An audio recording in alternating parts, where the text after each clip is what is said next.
আজকে রোববার, আর রোববারে উঠেই সকালবেলা স্নান করে নিয়েছি বাসের কাজবাজ করেই। আর আজকে যা ঠান্ডা পড়েছে, একটু রোদ ওঠেনি। আর রোদ উঠুক বা না উঠুক, স্নান তো করতেই হবে, কারণ পুজো করতে হয় প্রতিদিনই। আর প্রতিদিন যখন পুজো করতেই হবে, স্নান তো না করলে আর পুজো করা যায় না। কিছু কাজবাজ সারতে সারতেই প্রায় 12টা বেজে গেছে। এবার আমার ব্রেকফাস্ট হবে, আর আজকে ব্রেকফাস্টে আছে হচ্ছে ছাতু আর একটা পেয়ারা।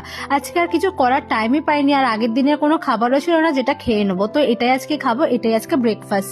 একটার পর একটা কাজ চলেই আসে। এই যে ব্রেকফাস্ট করেই এখন চলে যাবো রান্না করতে, মানে একটু নিস্তার নেই জানো। যদি খালি ছাতু খেতাম তাহলে কিন্তু আমার পেটটা একদমই ভরতো না। একটা পেয়ারা খেয়েছি বলে পেটটা একটু ভরে গেছে, পুরো অনেকটাই বড় পেয়ারা ছিল। আর এদিকে দেখো রান্না করে ফেলেছি, এখন করছি টমেটোমের চচ্চড়ি, যেটা কাঁচা টমেটোমে, আর একটা মাছের ঝোল করব।